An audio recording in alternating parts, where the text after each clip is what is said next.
किसी चीज़ को लक्ष्य को पाना चाहते हैं तो आपकी कोशिश बिल्कुल उसी तरह होनी चाहिए जिस तरह से कि उस वक्त डूबे हुए इंसान को दिमाग को इतना शांत रखिए कि कोई ला के पूरी आग उड़ेल दे, फिर भी ये दिमाग की बर्फ पिघलनी नहीं चाहिए। और सामने से कितना भी आके मिर्च का पूरा कंटेनर उड़ेल दे हमारे ऊपर, लेकिन ये ज़बान शहद से मिर्च की तरफ नहीं जानी चाहिए। और कितनी भी विकट परिस्थितियाँ आ जाएं, ये दिल इतना कभी भी नर्म उस स्टेनलेस स्टील से नर्म कभी नहीं होना चाहिए। बना बना के ये दुनिया मिटाई जाती है, बना बना के ये दुनिया मिटाई जाती है, ज़रूर कोई कमी है जो पाई जाती है।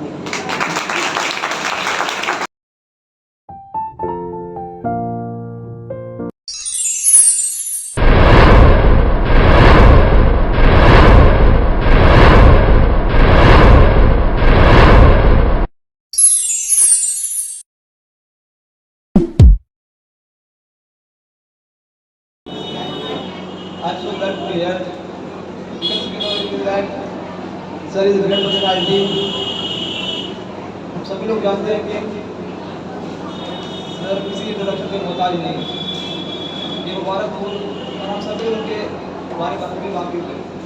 तो सर मैं आपसे कहना चाहता हूँ कि फिर भी आप अपने बारे में क्या हमें बताएं।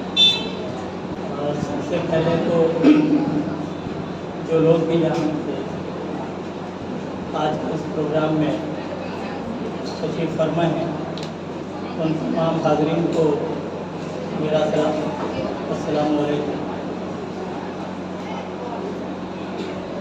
ये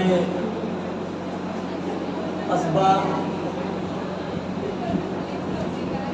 ये ज़िला, उस ज़िले के बाहर सूबे या जहाँ तक भी मेरे नाम की रसाई है, लोग मुझे शाहिद फारूकी से जानते हैं। मेरा प्रोफेशन जो है वो एडवोकेसी है। मेरी अपनी पॉलिटिकल एक्टिविटीज़ और सोशल एक्टिविटीज़, उसमें मेरी सरगर्मी इन दोनों फील्ड्स में बिल्कुल कंटिन्यू रहती है। मैं कोशिश करता हूँ कि समाज को बेहतर बनाने में जो भी मेरा कंट्रीब्यूशन हो सके उसे देने की मैं कोशिश करता हूँ। यही एक छोटी सी मेरी पहचान और मेरा एक संक्षिप्त परिचय है जो आप तक मैंने जैसे आपने कहा कि आप एक एडवोकेट हैं, सर आपने एडवोकेट भी क्यों चुना? मतलब हमारे समाज में तो बहुत सारे प्रोफेशंस हैं, डॉक्टर, इंजीनियर, लेकिन हमारी जो एक सोसाइटी है वो भी मोर प्रेफरेंस देती है जो एक डॉक्टर हो, IAS हो, जो अदर बीटेक कर रहा हो, जो इंजीनियर हो, ना कि एक एडवोकेट हो। सर तो आपने अपने से क्यों चुना कि मुझे एडवोकेट ही बनना चाहिए? सर्वश्रेष्ठ इंसान के बनने में, उसको स्वरूप देने में, चाहे वो उसकी पर्सनैलिटी हो, उसका प्रोफेशन हो, परिस्थितियाँ बहुत इम्पॉर्टेंट होती हैं जिस परिस्थिति में आप रहते हैं। सर्वश्रेष्ठ आपने देखा होगा बहुत सारे लोग जिन्होंने अपना जीवन बहुत ही आर्थिक विषमता और विकट परिस्थितियों में जब आर्थिक रूप से बिताया, बहुत सारे लोगों के सामने ऐसी परिस्थितियां आई कि उनके पेरेंट्स, माता पिता, किसी को कोई ऐसी गंभीर रोग से पीड़ित हुए, बहुत ही कोई मेजर डिजीज़ हो गई। अब उस डिजीज़ की वजह से उनके पास वो उस दौर में ज़राए मौजूद नहीं थे कि वो अपने वालिदैन का या फैमिली मेम्बर्स का सही ढंग से इलाज कर पाते, और किसी वजह से उनको मजबूरन अपने उस फैमिली मेम्बर का साथ छोड़ना पड़ा। ऐसा कोई बच्चा जब निकल के तरक्की करके मुकाम पे पहुंचा तो उसके दिल में वो कसक रही कि शायद मैं आर्थिक रूप से उस समय संपन्न रहा होता, मैं फाइनेंशियली उतना साउंड रहा होता, तो शायद मैं अपनी फैमिली को और फैमिली के उस मेंबर को शायद नहीं खोता और बेहतर ट्रीटमेंट के साथ शायद वो फैमिली मेंबर हमारे साथ होता।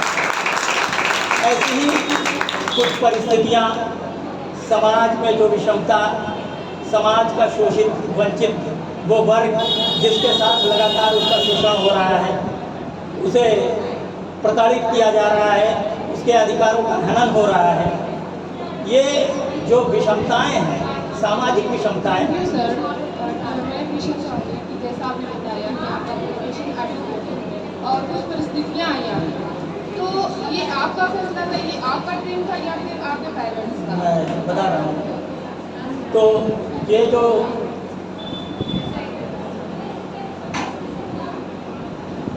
ड्रीम मेरा हमेशा से, जैसे सोसाइटी में कहीं भी पार्शियलिटी हो रही है, पक्षपात हो रहा है, शोषण हो रहा है, किसी के साथ ज्यादती हो रही है, वो मिजाज था ना बर्दाश्त करने वाला।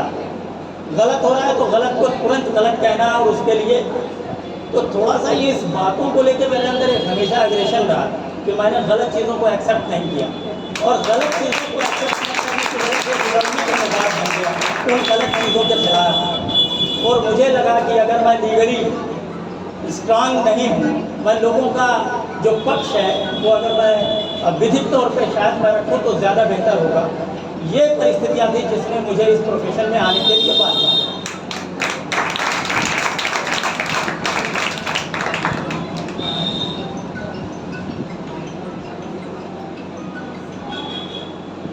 सर मेरा ये अगला क्वेश्चन ये है कि एक वकील का कोट हमेशा काला ही क्यों होता है, क्यों नहीं लाल, क्यों नहीं पीला? एक वकील हमेशा काले ही कोट में क्यों दिखता है हमें? क्या ये कुछ हाइड, क्योंकि ब्लैक कलर तो ये इंडिकेट करता है कि ये हाइड करता है चीज़ों को, छिपाता है लोगों से, जबकि वकील का काम तो सच को दिखाना है सबके सामने।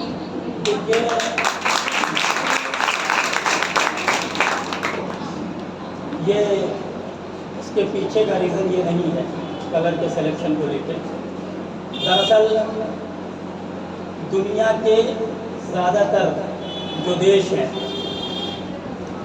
वो उपनिवेश रहे ब्रिटिश साम्राज्य के, और ब्रिटिश साम्राज्य में ही जो पिनल कोड संहिता का निर्धारण हुआ, तो ये ब्रिटिश पिनल कोड ब्रिटिश समय में लॉर्ड मैकाले ने लिखा इसको पूरा, और उन्होंने इसको संहिताबद्ध किया। तो ब्रिटिशर्स जो थे अपने दौर में, उन्होंने अपने तमाम उपनिवेशों को, जो कॉलोनियल्स थे उनके, भारत भी उनका कॉलोनियल रहा, तो उन्होंने उस वक्त एक संहिता देने का काम किया, और ये सारी चीज़ें उन्होंने अपने एक समय में डिसाइड की, और वो चीज़ें अभी तक दुनिया के तमाम हिस्सों में, जैसे उस दौर में उन्होंने प्रतिस्थापित की थी, वो अभी भी उसी रूप में ज़्यादातर एक्सेप्टेबल है और उसी रूप में चल रही है। तो उसके पीछे ऐसा नहीं कि किसी भी क्राइम या अपराध या किसी ऐसी चीज़ों को एब्जॉर्ब करने का या हाइड करने का कोई इशू नहीं। सर एक और क्वेश्चन है, जैसे लोग कहते हैं, मतलब हमारे बड़े बुजुर्ग कहा करते थे, मुझे नहीं पता कि ह्यूमर है, सच है, कहाँ तक सच है, कि जिंदगी में एक ऐसा काम करना कि दो लोगों से मुलाकात ना करनी पड़े, दो कोट वाले से मुलाकात ना करनी पड़े। एक पहला जो सफ़ेद कोट पहनते हैं और दूसरा एक जो काला कोट पहनते हैं। ये उसका सेंस पॉजिटिव है। कहने का मकसद ये है कि आप किसी भी अपराध के करीब न जाएं, क्राइम के करीब न जाएं, और जब आप क्राइम नहीं करेंगे तो आप इस प्रोसीजर का, पुलिस, फिर उसके बाद कोर्ट, वकील, ये सारा जो एक चेन है, आप इस चेन में नहीं आएंगे। तो कोशिश ये होनी चाहिए, वो उसका एक पॉजिटिव मैसेज कन्वे करने का है कि आप किसी भी क्रिमिनल एक्टिविटीज़ का पार्ट न बने, ताकि आपको न वकील की ज़रूरत हो, ना आपको पुलिस के करीब जाना पड़े, ना आप किसी जुडिशियल सिस्टम को या किसी भी ट्रायल को फेस करना पड़े। और कि ये वार्न ये किया जाता है कि आप अपनी फिटनेस को, अपनी जो दैनिक की दिनचर्या है उसको इतनी व्यवस्थित रखें कि आप किसी भी रूप में किसी भी रोग से पीड़ित ना हो, और आपको ऐसी परिस्थितियों में किसी डॉक्टर के यहाँ जाना पड़े। तो ये उससे बचाने की कोशिश है कि आप अपने अपने को स्वस्थ बेहतर रखें। I'm satisfied for your answer, sir.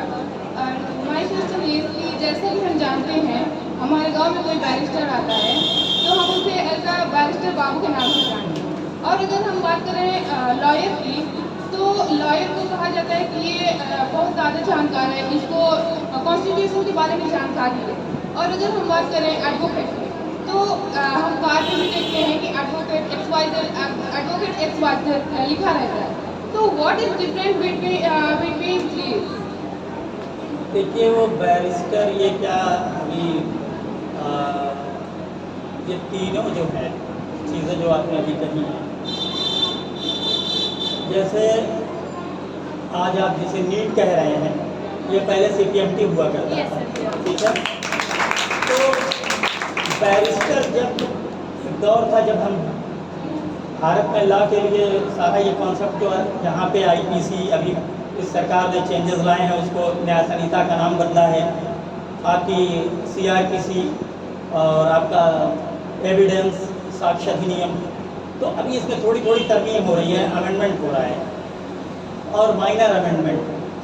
दरअसल मैं लॉर्ड मैकाले की बुद्धिमत्ता का मैं कायल हूँ। दुनिया में अगर किसी से मैं सबसे ज़्यादा प्रभावित हूँ वो लॉर्ड मैकाले से मैं बहुत प्रभावित हूँ। वो एक व्यक्ति जिसने एक एक कानून एक एक सेक्शन पे उसने कितनी मेहनत की होगी, वही एक व्यक्ति उसने एक बार वो नज़रिया अडॉप्ट किया होगा कि एक आदमी चोर है तो चोरी कैसे किया होगा। फिर वही आदमी एक बार एक पुलिस इन्वेस्टिगेटिव अफसर के रोल में आया होगा, फिर उसने एक इमेजिनेशन किया होगा कि एज ए इन्वेस्टिगेटिव गेटिंग अफसर मैं इस पूरे मामले को इन्वेस्टिगेट कैसे करूँगा। फिर वहीं पे वो एक बार डिफेंस के एडवोकेट के तौर पर उसने उस केस को उस पूरे सिनेरियो को देखा होगा। फिर एक बार उसने प्रोसिक्यूशन के एज ए प्रोसिक्यूशन एडवोकेट उसने उस पूरे सिनेरियो को देखा होगा, पूरे केस को देखा होगा। और फिर कई प्रोसेस से गुजरने के बाद उसने फिर ये सोचा होगा कि ये पूरी परिस्थितियों का आकलन करने के बाद मैं इस मामले में निर्णय क्या लूँगा। तो एक व्यक्ति को एक मुद्दे पर इतने एंगल से सोचने का और अलग अलग धाराओं को सोचने का जो उनकी बुद्धिमत्ता है, मैं विश्व में मानता हूँ कि गिने चुने लोग शायद इस धरती पर जन्म लिए होंगे। व्यक्ति की बुद्धिमत्ता का कायल है जिसने इन हर चीज़ों का बड़ा ही माइन्यूट ऑब्जर्वेशन किया है। एक एक चीज़ को उसने बहुत ही हर व्यक्ति के किसी ने, मैं भी बहुत सी बातें कह रहा हूँ, मुझसे भी बाई दबे स्लिप ऑफ टंग किसी भी वजह से कुछ चीज़ें इधर उधर मिस कर सकती हैं। ये ज़रूरी नहीं कि जितना मैं कह रहा हूँ सब सही हो, सारे लोग मेरे विचारों से सहमत हों, ऐसा भी नहीं हो सकता। हो सकता है कि उनके भी विचारों से सब लोग सहमत ना हों। मैं जिसकी तारीफ कर रहा हूँ उसके बहुत सारे लोग मुखालिफ भी हो सकते हैं, लेकिन मैं व्यक्तिगत तौर पर उसका बहुत उसकी बुद्धिमत्ता का उस व्यक्ति के मकायल है। एज यू आर लॉयर, तो जैसे कि आप इंसान से जो आपकी लॉयर होने की जो जर्नी थी सर, आपने उसका बहुत कुछ सीखा, तो सर आप कुछ बताना चाहेंगे जिससे हम लोग भी इंस्पिरेशन हासिल करें, इंस्पिरेशन पाएँ? देखिए, एक जो हमारी एडवोकेसी की फील्ड है, इंसान काबिल हो सकता है, मुकम्मल नहीं हो सकता। और इंसान को जो कहने हो जाए कि मैं काबिल भी हो गया और मुकम्मल भी हो गया, उसी दिन मुझे लगता है कि वो अपने डिफीट और उत्थान का विलोम है, उत्थान के वो निकट पहुंच जाएगा। तो ये मान के चलिए कि आपको काबिल होने पे भी कोई प्राउड नहीं होना चाहिए, जबकि हर व्यक्ति के अंदर उसे पता है, हर व्यक्ति के अंदर एक विशेष गुण है और वो विशेष गुण एक व्यक्ति को दूसरे व्यक्ति से भिन्न करता है और उस विशेष गुण का उस व्यक्ति को पूरा पूरा अनुमान होता है कि ये गुण जो मेरे अंदर है ये किसी दूसरे व्यक्ति के अंदर नहीं है। इसे पहचानने की कोशिश करनी चाहिए और उसी गुण के हमें जो आपका विशेष है, अगर आप लाइफ में उसी का सिलेक्शन करके और उसी को अपना आगे उसको बढ़ाते हैं, ये नहीं कि वो नेगेटिव कोई गुण हो, अच्छा झूठ बोल लेते हैं और अच्छे सफाई से कहीं कोई सामान, ये इस गुण की मैं बात नहीं कर रहा, सकारात्मक गुण पे, और उसको अगर आप लक्ष्य करके और लगातार उसी को प्रैक्टिस में लाते हैं, अभ्यास करते हैं, निश्चित तौर पे आप अपना जो गोल एम सेट करते हैं, निकट भविष्य में आप उसको लक्ष्य को प्राप्त करेंगे। मिला नहीं यूट्यूब पे, मतलब ऐसे सोशल मीडिया पे उनसे सुना, उन्होंने एक लाइन बोला था कि सुप्रीम कोर्ट में ऐसे ऐसे वकील हैं जो एक दिन का 1 करोड़ और लाखों में भी कमाते हैं, पर कुछ ऐसे भी हैं जो एक दिन का 1000 रुपया भी नहीं कमा पाते हैं। सर ऐसा क्यों है कि कुछ लोग ऐसे हैं कि जो करोड़ों में कमा रहे हैं, पर कुछ ऐसे हैं कि जो 1000 रुपये भी नहीं कमा पा रहे हैं? इसके पीछे का रीज़न क्या है? देखिए, बहुत ही सिंपल नामना है। एक आदमी बहुत अच्छी चाय बनाता है, होटल पे, वो होटल बड़ा मशहूर है, 5 रुपए के कुल्हड़ वाली चाय 10 रुपए के कुल्हड़ में मिलती है और तमाम लोग वहाँ बहुत शौक से अपनी कार लगा के जाके चाय पीते हैं। उससे कम टेस्ट की चाय होटल ताज में मिलती है, उसका टेस्ट उसके इक्वल नहीं है जो रोड पे आपके स्ट्रीट साइडर है, रोड के किनारे लगाने वाले। लेकिन जब आप ताज में वही चाय पिएंगे तो फिर वो चार्ज करेगा 50-100 एबव। रीज़न क्या है कि आपका प्रेजेंटेशन कैसा है, सारा गेम प्रेजेंटेशन, आप अपने को कैसे प्रेजेंट करते हैं। अब आप आ जाएंगे कैसा इन्वायरमेंट मिलेगा जहाँ फुल्ली बड़ा कंफर्ट जोन है, अच्छी सारी सीनरीज, फिर ग्रीनरीज और बहुत सारे, और फिर उनका जो आएगा बेटर, और आपको 1 मिनट में मुग़ल आज़म वाली फील दिलाएगा, तो फिर तो पैसा आपको देना होगा। तो ये सारा है जो लोग वहाँ पर सुप्रीम कोर्ट में बैठे हैं। अभी एक केस में जैसे बहुत सारे आप वकील के नाम जानते हैं, कपिल सिब्बल, राम जेठमलानी, अभिषेक मनु सिंघवी, ये वो लोग हैं दरअसल जिनके पॉलिटिकल भी एक्टिविटीज़ हैं, जिनकी वजह से ये नाम ज़्यादा फोकस्ड हैं और हमारे आपके बीच हमेशा ये चर्चा में रहते हैं। लेकिन और भी ऐसे बहुत सारे बड़े वकील हैं जिनके नाम हम तक नहीं पहुंचते, और वो इस वक्त क्रिमिनल के बहुत बड़े वकील हैं सुप्रीम कोर्ट में। तो एक ये इसका वाक़या मैं बताऊं कि एक केस में मुझे अपने एक सहयोगी की आवश्यकता, मुझे एक सहयोग की आवश्यकता पड़ा, और सहयोग के लिए मैंने सुप्रीम कोर्ट से एक वकील हायर की। वो हमारे बहुत ही क्लोज थे, डॉक्टर एस के शर्मा, बड़े वकील हैं सुप्रीम कोर्ट के। सिद्धार्थ लूथरा क्रिमिनल के इस वक्त के बड़े लॉयर हैं सुप्रीम कोर्ट के। उनके जूनियर थे अरिंदम मुखर्जी। मैंने एक केस में तो हुआ, मैंने कहा यार अरिंदम हमारे काफ़ी अच्छे मिलने वाले हैं, मैंने कहा एक केस हमें करना है तो इसको हम मिल के कर लेते हैं। तो हमने एक रिट फाइल की है लखनऊ हाई कोर्ट में, बड़े ही हीनियस क्राइम है, और मैंने समरी पूरे केस की मैंने बनाई, कोर्ट पे प्रेजेंट मुखर्जी ने किया। मुखर्जी बहुत ही अच्छे कोऑर्डिनेटर हैं, प्रेजेंटेशन बहुत अच्छा है, इंग्लिश पे स्पेशली ग्रिप बहुत अच्छी है, और लीगल टर्म बहुत अच्छे हैं उनके। उन्होंने किया, वो एक केस की फीस चार्ज करते हैं 5 लाख रुपए, बहुत ही कम। तो मैंने कहा यार मैं 5 लाख रुपए तो आपको दूंगा नहीं, इस केस का पहली बार समझ लीजिए। तो कहा यार जो दे दोगे वो। तो मैंने उनकी फीस एक दिन की घंटे भर से भी कम उन्होंने बहस की थी, 50,000 रुपये मैंने दिया। 3 स्टार होटल में उनको रुकवाया, दिल्ली से उनको आना था लखनऊ में, आर्गूमेंट करनी थी, एयर टिकट दिए, मतलब मिनिमम मेरे 80,000 से 1 लाख रुपये एक दिन में खर्च हुए। 3 बार मैंने उन्हें बुलाया, फाइल एक बार तो पेश हुई और 3 बार वो फाइल रीच नहीं की, नंबर पे नहीं आई। तो मैंने कहा यार ऐसा करते हैं, अगली आर्गूमेंट मैं कर लूँगा। क्लाइंट इतना साउंड नहीं है कि हर बार वो 1 लाख रुपए का खर्च बेयर कर पाए। वहीं ऐसे वकील हैं जिनको दूसरे केसेस में मैंने नहीं हायर किया, लोगों ने हायर किया, मेरे जानने वालों ने। 10 से 12 लाख रुपए एक हियरिंग की फीस उनको दी गई है। तो हैं ऐसे महंगे वकील, नो डाउट। जैसा कि आप एक लॉयर बने हैं, और ये मुझे लगता है कि ये मकाम पाना आसान नहीं है, क्योंकि एक आम इंसान के एक लॉयर बनना ये बहुत ही बड़ी बात है। तो सर इसलिए आपने जो फैमिली थी वो सपोर्ट किया नहीं, कि आपको जो फैमिली के साथ क्या हो जाता है? देखिए, परिवार का जीवन में संघर्ष बताया मैंने कि फिर पार्शियलिटी, कहीं भी फिर रेगुलरिटी और इलीगलिटी, किसी का दमन, शोषण, ये चीज़ें रही। कहीं ना कहीं इन परिस्थितियों का मैं व्यक्तिगत तौर पे इसका भोगी रहा हूँ, मैं भी उन परिस्थितियों से गुजरा। तो मुझे लगा कि यार और जब ये परिस्थितियाँ, तो मेरी फैमिली ने भी मुझे बहुत ही इनकरेज किया, सपोर्ट किया, और फैमिली का एक बड़ा रोल है, मेरी माता का बहुत रोल है मेरे इस जो भी व्यक्तित्व को संवारने और बनाने में। पिताजी मेरे शुरुआती दौर में लंबे टाइम तक मुबारकपुर से बाहर रहे। मेरी शिक्षा दीक्षा पे जो भी प्रॉपर दृष्टि बनी रही वो मेरी माता जी की थी, और पिता का कॉन्ट्रीब्यूशन बहुत अहम होता है, नो डाउट, बहुत।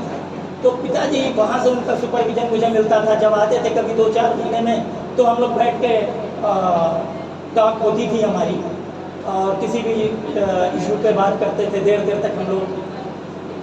माता जी हर दिनचर्या जो एक दिन में गुजरती थी, उसे भी शाम में उस सारी चीज़ों पर डिस्कशन, और हम लोग जब टेबल पे इत्तेफाक ये है कि उस दौर से लेके अब तक हम लोग डिनर के टेबल पे साथ होते हैं। फैमिली पूरी अगर है तो सब सारे भाई बहन जितने लोग हैं फैमिली के, सब लोग साथ होते हैं। दरअसल हमारा जो डिनर का टेबल है ना, वो बहुत ही शानदार क्लासरूम है।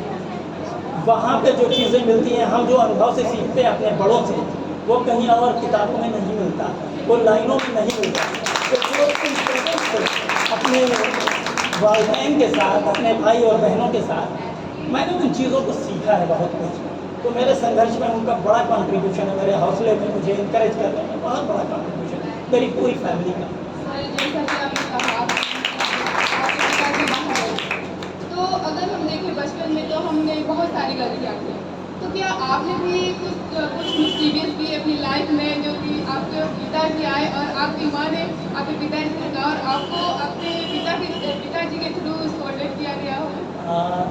ये जो लोग मुझे मेरा बचपना जानते हैं, मेरे इर्द गिर्द के लोग, उन्हें पता है कि मैं बेहद शरारती और बाय नेचर मैं बहुत बच्चों के साथ हमेशा ये सारी चीज़ें वो जो होता है, लेकिन कुछ ज़्यादा था मेरा। मेरी वालदा बहुत परेशान रहती थी जब कभी मैं शादी वादी में उनके साथ गया आउटसाइड कस्बे से बाहर, तो वो हमेशा कहते देखिए यार शादी का टेस्ट बिगाड़ मत देना, तुम यहाँ मार करोगे और मुझे हेडेक हो जाएगी, लड़ाई करोगे उसके बाद दिक्कत की पूरी शादी का टेस्ट खराब हो जाएगा जो हम ये पार्टी अटेंड करने आए। तो देखो प्लीज़ यहाँ आके कुछ डिस्टर्ब मत करना, शांति से होकर यहाँ से चले जाना। तो ऐसी एक आध बार चीज़ें हुई, तो वालिद साहब ने वो जो किया और ज़िंदगी में बड़ा यादगार होता है, ये होना भी चाहिए। अगर आपके साथ नहीं हुआ तो जीवन में आप एक अनुभव से वंचित रहेंगे, तो ये भी होना चाहिए। तो दंड के रूप में कभी पिटाई करेंगे, बड़ा मजेदार रहता है, ये बड़ा इंटरटेनिंग लगता है, होना चाहिए, वरना आप एक पार्ट से लाइफ का एक पार्ट खो देंगे, एक पन्ना वो लाइफ के किताब से गायब हो जाएगा। तो ये रहना चाहिए, होना चाहिए। सर 80 के पहले आंसर में आपने कहा कि आपकी माता ने बहुत ही आपका सपोर्ट किया, तो क्या यहाँ हम ये कह सकते हैं कि ये लाइन प्रूव हो गई कि हर कामयाब इंसान के पीछे एक औरत का हाथ होता है? देखिए मैंने जो चीज़ों को समझा है, महिला के अंदर सहनशीलता बहुत होती है और महिला साहसी भी बहुत होती है। उसे अपनत्व मिल जाए तो उसका साहस दुगुना हो जाएगा। उसे अपनत्व की आवश्यकता है, अगर उसे अपनत्व मिल जाए तो उसका साहस और उसकी सहनशीलता का कोई जोड़ नहीं। मतलब ये प्रूव हो गया हर कामयाब इंसान के पीछे एक औरत का हाथ है। सर जैसे आपने बचपने के बारे में अपने बताया कि आप बहुत शरारती थे, मतलब और ये अच्छा होना चाहिए, मतलब हर बच्चे की क्वालिटी होनी चाहिए कि शरारत करना। तो सर आपके स्कूल के टीचर का क्या रोल रहा इसमें कि मतलब वो कैसे बिहेव करते थे? दरअसल वो एक्सपीरियंस बड़े अजीब है। मुझे मेरे टीचरों ने जो इस दौर में देखा था और जब इस दौर में वो देखते हैं, शुरुआत में जब मैं आया मेरा प्रेजेंटेशन, तो उन्हें लगता था यार ये कुछ जैसे नहीं होता वक्ती मेकअप चीज़ों को बना लेना और अपने को सेट करके ये रिप्रेजेंट कर रहा है अपने को, इसका जो प्रेजेंटेशन है। तो उन्हें बड़ा आश्चर्यचकित रहा यार ये वही है, ये तो बहुत ही। और हकीकत में मैंने अंडर 5th से लिए 12th तक मैं बहुत ही मतलब कॉलेज में मुझे लोग जानते थे इसलिए क्योंकि हमेशा कुछ न कुछ मैं नया वहाँ करता रहता था, तो इस वजह से उन्हें नेगेटिव इमेज की उनकी इवन की। बट 12th में जब मैं था तो मैंने नोट्स बहुत कम बनाए टीचर की, और इत्तेफाक ये हुआ कि 11th में मैं जहाँ था इन्हीं वजहों से मुझे 11th से स्कूल से आउट ऑफ स्कूल किया गया। 12th में मैं एकदम लास्ट में आके किसी एक कॉलेज में एडमिशन मैंने लिया, तो वहाँ भी चीज़ें, तो वहाँ जब मैं गया तो वो कॉलेज एक बड़ा गांव टाइप का कॉलेज था और मजबूरी थी, मुझे कहीं एडमिशन मिल नहीं रहा था। टीचर्स के ये थोड़ा सा ये प्लेटफॉर्म ऐसा नहीं कि मैं कहूँ कुछ, मुझे लगता नहीं था कि मुझे नोट्स बना के अपनी बुक को भरना चाहिए, तो वो मुझे समझते थे ये बहुत ही यार ठीक बहुत अच्छा स्टूडेंट नहीं है। एग्ज़ाम हुआ तो 12th में उस कॉलेज में हाईएस्ट नंबर गेनर में था, तो वो टीचर मुझसे पूछने लगे यार तुम तो कभी क्लास में पढ़ते नहीं थे और न कभी तुमने कोई नोट्स बनाए, तो तुमने ये किया कैसे? मैंने कहा मैं शाम में यहाँ से जाने के बाद 6 बजे से 12 बजे रात का जो पीरियड मेरा होता था, उस पीरियड में आधे घंटे का सिर्फ टाइम होता था। मैं 5.5 घंटे 6 से किसी दिन 12 बजे से 1 सेकंड भी अगर पहले घड़ी की सुई गई तो मेरी किताब कभी क्लोज नहीं हुई। मैंने 12 बजे तक का शेड्यूल बनाया और वो कंटिन्यू आधे घंटे में खाना, टीवी की न्यूज़, क्योंकि वो मेरा शौक था कि इंफॉर्मेशन मेरे पास होनी चाहिए, तो वो होता था और बाकी 5.5 घंटे कंटिन्यू करता था। और दोपहर में 12 घंटे बरसात कोई हो, सोना ज़रूरी था, मैं ज़रूर सोता था दिन में। जैसा कि आप पढ़ाई में बहुत अच्छे थे, इस टाइम पे आपका जो फ्रेंड सर्कल था सर वो कैसा था? स्कूल टाइम में, कॉलेज टाइम में फ्रेंड सर्कल तो सबका कुछ ना कुछ नया होता है। फ्रेंड सर्कल में फ्रेंड के कई तरह के होते हैं। देखिए, मेरे जो फ्रेंड सर्किल थे वो लोग बहुत अच्छे थे, मेरे दोस्त बहुत अच्छे थे और मुझे बहुत सपोर्ट करने वाले थे। और वो आज भी मेरी वो सर्किल है। और कुछ लोग बहुत तरक्की कर गए, कुछ लोग ऐसे हैं जो बिल्कुल सतह पे रह गए। तो मैं मेरा अपना ओपिनियन, मैं अपने उन दोस्तों से जो आज बहुत फाइनेंशियली साउंड है, अगर उसने मुझे कहा यार चाय मेरे पास वक्त नहीं है और चाय पी लो, तो मुझे लगता है वक्त ज़्यादा, तो मैं उसकी चाय को अभी नहीं यार बात। लेकिन मेरा वो दोस्त जो इस वक्त पहुँची तौर पर इतना मजबूत नहीं है, वो जब मुझे रोड पे मिलता है, मैं जल्दी चाय पीता नहीं हूँ, रोड पे मिलता है तो मैं उसके कंधे पे हाथ रख के कहता हूँ यार चाय पिलाओ, ताकि उसे वो गैप फील ना होने लगे कि ऐसा है यार मैं इसे अपनी बात करके कह नहीं पाऊँगा। तो जब मैं उससे कहता यार चाय पिलाओ, तो मैं उसकी चाय ज़बरदस्ती कह के पी लेता हूँ और पैसा नहीं देता, मैं पैसा उसको वो देता है। तब वो पैसे के बाद उसे वो कॉन्फिडेंस आता है यार कुछ भी कहना है, अभी भी जब वही है इससे मैं बेहतर कह के बात कर सकता हूँ, मुझे यार तुम इसको कह सकते हो। ताकि उसका विश्वास ये ना होता है कि यार ये अब मैं इससे अपनी बात खुल के कह पाऊँगा कि नहीं। तो ये स्पेस देना मेरी जिम्मेदारी है, मॉरल ड्यूटी है। और वो कैसे उसका विश्वास जीतना है उसके लिए मैं रास्ता निकालने की कोशिश करता हूँ। इसलिए वो लोग जो फाइनेंशियली साउंड हो गए उनकी चाय नाश्ते मोस्टली इग्नोर करता हूँ। जो अभी लगता है यार मुझे गैप ना फील हो जाए, उससे ज़बरदस्ती चाय पी लेता हूँ।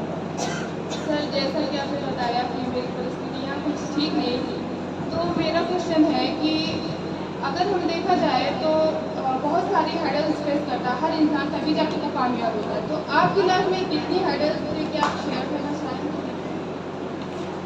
बिल्कुल,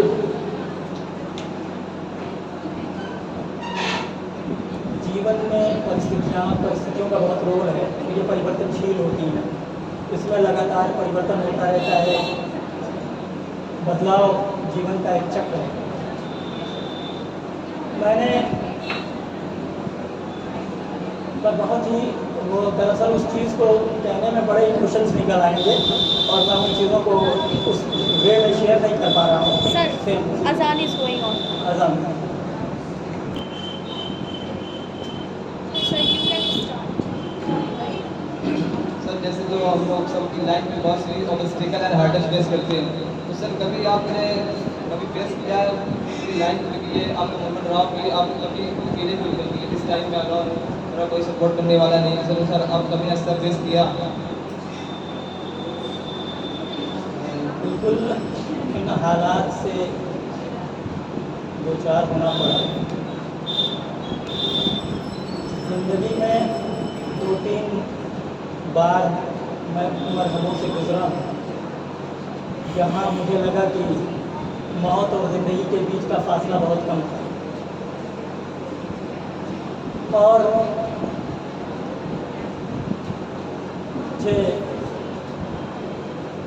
मुझे कोई शेर याद आता है कि न जाने किसकी दुआओं का फैज़ है मुझको, मैं डूबता हूँ तो दरिया उछाल देता है।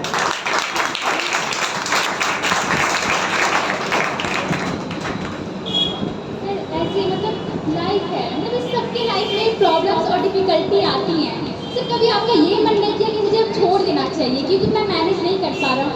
ऐसे हमारे एक बोर्ड एग्जाम आ जाता है तो हम ये कोचिंग छोड़ देते हैं, वहाँ जाना छोड़ देते हैं कि मुझे बोर्ड एग्जाम देना है। सर कभी आपका नहीं मन किया कि मुझे मेरी इतनी ज़िंदगी में इतने सारे हर्डल्स हैं तो मुझे इसे छोड़ना चाहिए, अभी कुछ और चीज़ों में फोकस करना चाहिए? मैं हमेशा हर आदमी से सीखता हूँ, वो चाहे बिल्कुल अनपढ़ व्यक्ति हो, साक्षर हो, वो बुरा हो, ज़रूरी नहीं कि कोई शराबी है तो वो अच्छी बात नहीं कह सकता। उसके विचार करके बुनियाद का स्वीकार किया जाए कि वो शराब पीता है। कहीं कोई भी व्यक्ति उसके विचार अच्छे हो सकते हैं। तो मैंने एक बार मैं बैठा हुआ था, गांव का एकदम मुझे लगता है कि वो निरक्षर व्यक्ति रहा होगा, उसने माकूला फ्रेज होता है, कहावतें, तो बात के दरमियान उसने एक बात कही। मैं बैठा था एक जगह, हम लोग कुछ अपने फोर्ड के फ्रेंड्स के साथ चाय पी रहे थे और सारे मेरे एडवोकेट दोस्त थे। गांव का एक आदमी मोटी टाइप का बैठा हुआ था उसी जगह, उसी रेस्टोरेंट में। उसने एक बात कही, वो बड़ा मेरे लिए मीनिंगफुल था, वो लाइनें उसकी। उसने कहा कि वो अपनी भाषा में कहता है कि मर्दे के और बर्दे के जीवन में वो आराम ना करे के चाहिए। तो इंसान को बाई नेचर काम के मामले में बैल होना चाहिए। जैसे बैल एक बार लगा दिया ना तो वो दिन भर खेत को जोतता, जब तक मुकम्मल नहीं कर लेता तब तक घर में लौटता नहीं है। तो इंसान को थकने वाला मिजाज नहीं है। मर्द को कहता है मर्दे और बर्दे, बर्दे माने बैल जो जुताई में लगाया जाता है। तो कहा इसको आराम नहीं है। और आराम का मतलब ये कि अपनी फिजिकल जो आपका जो फिटनेस को रखने के लिए, मेंटेन करने के लिए सोना होना ज़रूरी है थोड़ा। आराम वो नहीं कि आप रिलैक्सेशन में चले जाएं और सारी जो आगे विकास की गतिविधियाँ उसको शून्य कर दें, उसको नहीं रोकना। उसकी कोई लाइन मुझे याद आ गई है, कहता है यार इंसान को बाई नेचर वर्क के मामले में बिल्कुल जैसे बैल और वो काम करते हैं ना, एकदम लग वैसे काम करना चाहिए। तो मुझे कभी ऐसा नहीं लगा कि कोई चीज़ मुझे इतनी थका सकती है या इतनी परेशान कर सकती है कि मुझे अपना रहता। इसकी वो लाइन मुझे आज भी याद है, जब मुझे लगता है यार थकान है मुझे, यार मैं मर्द का जन्म लिया हूँ, ये थकना और आराम करना और इरादे बदलना ये मेरे लिए नहीं है। ठीक है, सफलता मैं अपना बेस्ट एफर्ट करूँ, सक्सेस मिलना देना ना देना ये कोई और भी बैठा है जो ये तय करेगा। मेरा जो काम है, मुझे जो करना है, मुझे जो तय करना है वो मैं मुकम्मल करूं, और मेरी तरक्की किसी कौन तय करेगा उसको छोड़। तो जैसे आपने कहा कि कितना भी बुरा इंसान क्यों ना हो उसके एक्सपीरियंस से सीखना चाहिए, पर हमारे पेरेंट्स तो ये होते हैं कि अरे नहीं वो बुरा है उसके पास मत जाना, अरे वो गंदी बातें करता है। और गांधी जी के जो 3 बंदर भी है, बुरा मत सुनो बुरा मत बोलो। तो सर ये क्या है, मतलब आप कह रहे हैं कि उनके एक्सपीरियंस से सीखें, पर हमारे गांधी जी कहते हैं कि नहीं बुरा नहीं सुनना है, ना ही बुरा देखना है, ना ही कुछ बुरा बोलना है। मैं ये बात कह रहा हूँ कि बुरा व्यक्ति अच्छी बात कर रहा है, उसकी अच्छी बात स्वीकार करनी है। बुरा व्यक्ति बुरी बात उसकी नहीं स्वीकार करने की बात। मैंने कहा कि बुरा व्यक्ति भी अच्छे विचार रख सकता है और उसके अच्छे विचारों को स्वीकार करने में कोई दिक्कत नहीं है। हमें स्वीकार करना चाहिए, जो भी अच्छी चीज़ है उसका बेहतर होना चाहिए। सर जो आपकी लाइफ में जब से खुशी का जो मोमेंट है वो आपने कहाँ पे किया, जैसे कि लोग कहते हैं कि जो हमारा लाइफ का सबसे हैप्पीस्ट मोमेंट होता है वो सर होता है कॉलेज लाइफ, स्कूल लाइफ से। सर आपका क्या है? हाँ, मैंने अपनी लाइफ का जो है कि बहुत ही जो फन एंजॉय सारी चीज़ें थी, बड़ा इंटरटेनिंग था, वो पीरियड मेरा रहा। और उसमें मेरे जो फ्रेंड सर्किल थी, हम लोग उसमें तरह तरह के लोग थे जिनकी अलग अलग एक्टिविटीज़ थी। कोई बहुत अच्छे सिंगर थे, कोई अपना वो चीज़ों का इंस्ट्रूमेंट बना लेना और वो सारी चीज़ें पूरा एक अच्छा। हमेशा मेरी आदत थी कि एक टीम के साथ हमेशा मैं रहता हूँ, एक ग्रुप हमेशा कनेक्ट रहता है। तो जहाँ गए थोड़ा सा वक्त लगा। एक बार मुझे बड़ा मैं कंफर्ट फील नहीं कर रहा था, जगह नए कॉलेज में मैं गया तो वहाँ पहले दिन एक बड़ा मोटा ताज़ा लड़का और बड़ी भारी आवाज़ का आया। इत्तेफाक ये था कि कुछ वहाँ की परिस्थितियाँ भी अलग थी।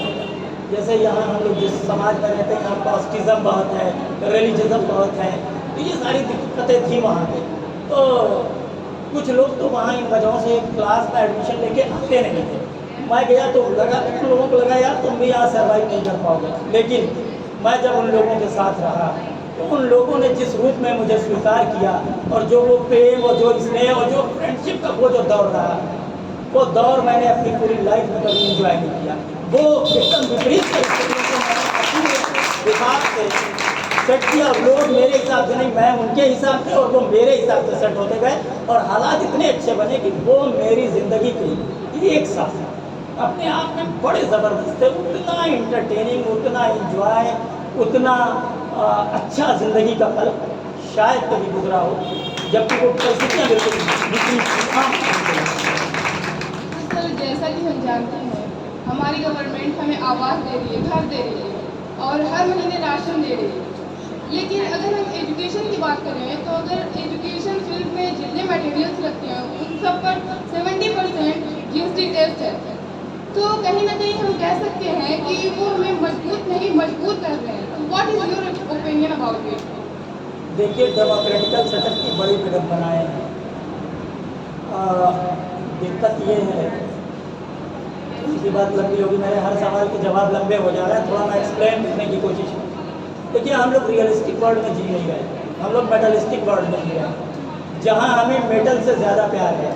ये मोबाइल चीज़ें, रियलिस्टिक वर्ल्ड वो है कि मेरा दोस्त यहाँ आया है, 4 लोग हम लोग बैठे हैं, मोबाइल सबका पॉकेट में होना चाहिए और बातें फेस टू फेस हो सारी चीज़ें। और थोड़ा सा अभी क्या है, आए बैठे नहीं तब तक मेटल। हम ज़्यादा सहज व्यक्ति के साथ सहज नहीं है, व्यक्ति वस्तुओं के साथ ज़्यादा सहज फील कर रहा है, और ये एक गलत साइन है, एक गलत परिपाटी, और हम दूसरे एक अलग दिशा में जा रहे हैं। तो हमें थोड़ी चीज़ों को बदलना होगा कि रियलिस्टिक वर्ल्ड में जीने की कोशिश करें, मेटलिस्टिक वर्ल्ड से थोड़ा दूर रहें।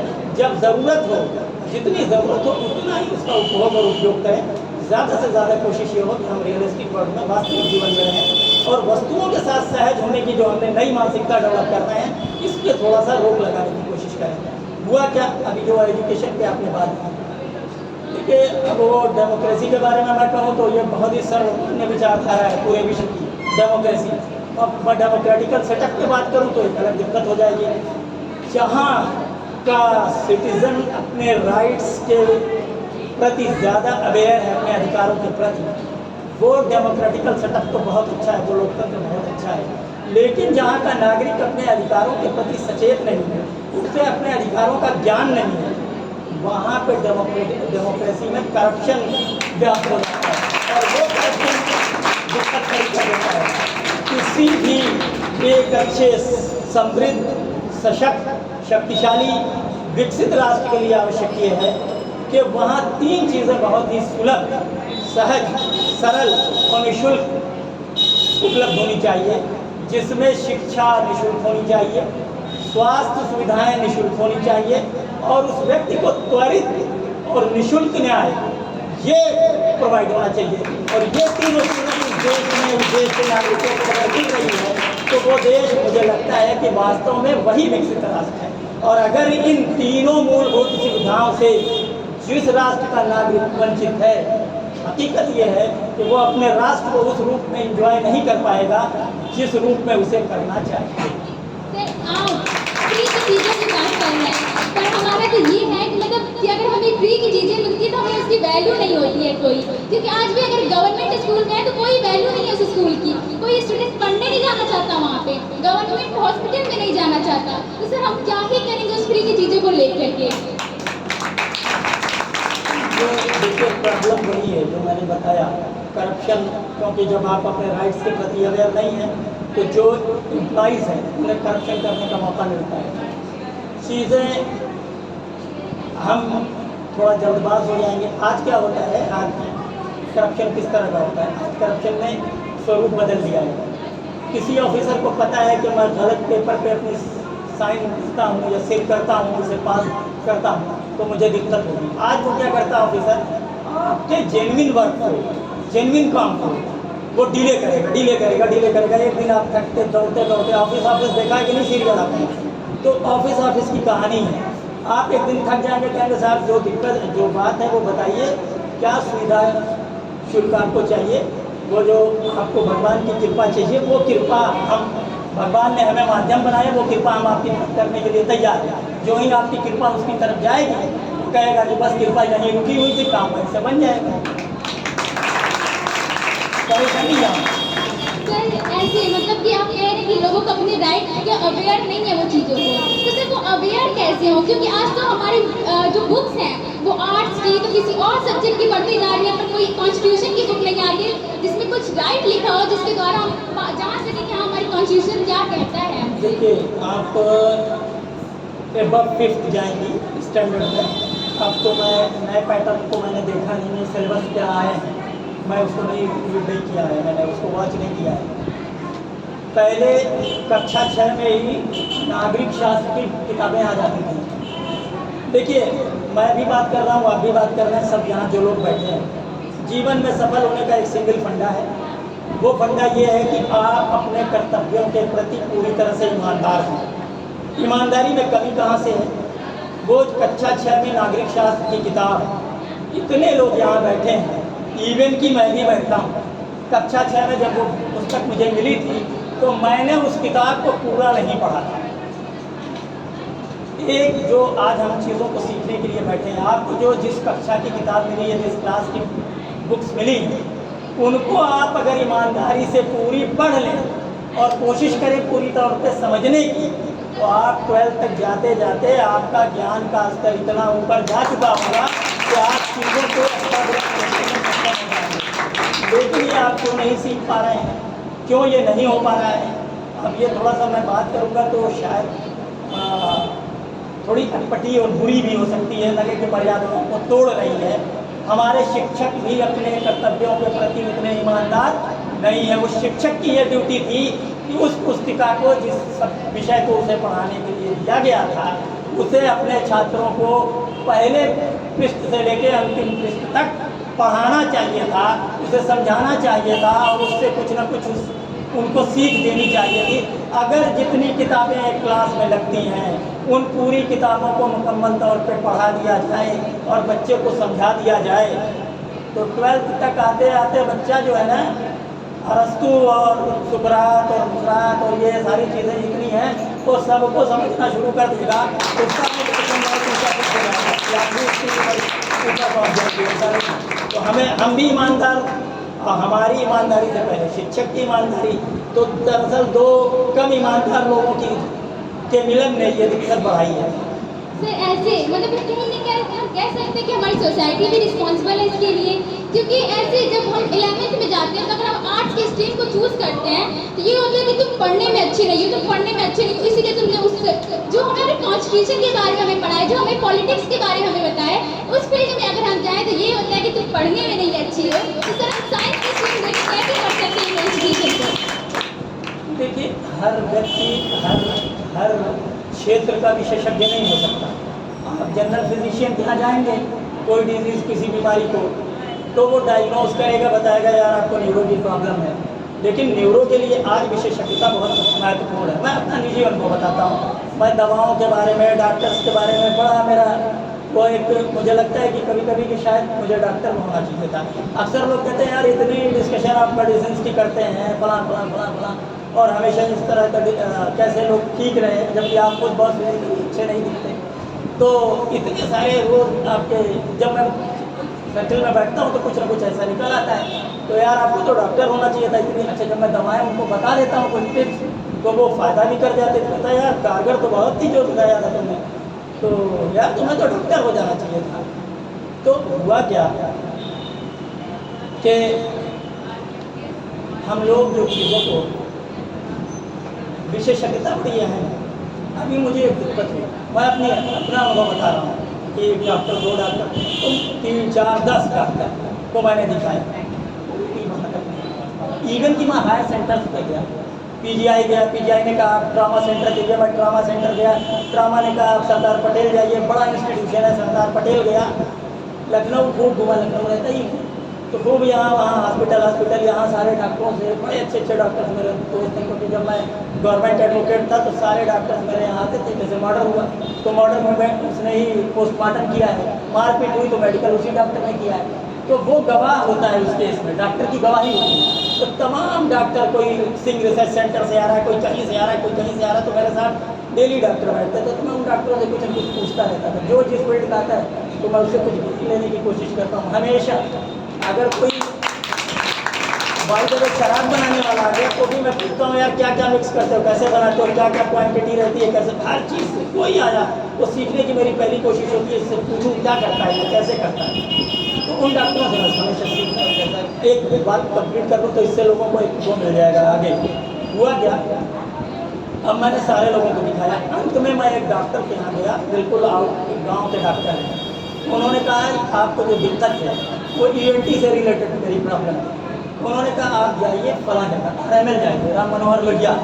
मैं गया वहाँ, एक लेडी डॉक्टर, मैं थका आदमी, जहाँ से सफ़र से सीधे नंबर किसी ने लगा दिया था पहले से, मैं पहुँचा, सीधे दिखाना था।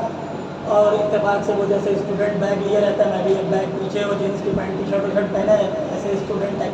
मैं गया तो उसने कहा यार थोड़ा सा बैठने का भी मेरा थका आदमी क्या करेगा, जहाँ मिली जगह वहीं बैठ गया। तो उस डॉक्टर ने कहा कि थोड़ा सा भूख भी है किया, लेकिन उसने जो ही देखा, हाँ मुँह खोलिए, ये देखने के बाद पर्चे पर उसे तुरंत लिखा, तो लिखा तो मैंने कहा क्या लिख दिया, बिल्कुल नई कोई डिजीज़ थी, लेकिन जो मेरे माइंड को क्लिक कर रही थी, लगातार मुझे बेचैन कर रही थी, वो तो नहीं थी। तो मैं इतनी थोड़ा सा रिलैक्स था। देखा जो ही मैं वहाँ से आता, गूगल गया, सर्च मारा, देखा क्या है, तो ये दवा भेजा, उसने दवाएँ लिखी। दवा मैंने खाया 2 से 3 दिन में वो आराम। कहने का मतलब ये है कि वो विशेषज्ञ थी उस चीज़ की, वो महिला डॉक्टर, जबकि बिहेव बहुत अच्छा नहीं था, लेकिन वो अपने प्रोफेशन में पढ़ती, तुरंत डायग्नोस उसका बिल्कुल परफेक्ट था। दवा दी, मैं 10 डॉक्टरों के यहाँ जाके परेशान होकर थक चुका था, दवा दी, 2 से 3 दिन में आराम हुआ। क्या विशेषज्ञता माने रखती है। अब क्षेत्र बहुत खराब हो चुका है इस चीज़ की, जैसे भी हम लोग एडवोकेसी कर रहे हैं, अब इसमें बहुत सारी सिविल, क्रिमिनल, टैक्सेशन, उसके बाद आपके जीएसटी लोग देखते हैं, बैंक के केसेस अलग देखते हैं, अब ये सारे अलग अलग हैं। तो हम लोगों ने एक फील्ड चुन लिया, क्रिमिनल देखना है, क्राइम से, अपराध से संबंधित जो भी मामले हैं, फोकस उस पर करना है। तो अब क्या है कि अब कोई सवाल अगर करता है, या सिविल के केसेस में बहुत कोई गूढ़ सवाल लेके आ गया, तो जवाब देना मेरे लिए मुश्किल होगा, क्योंकि उस पर फोकस हट चुका है।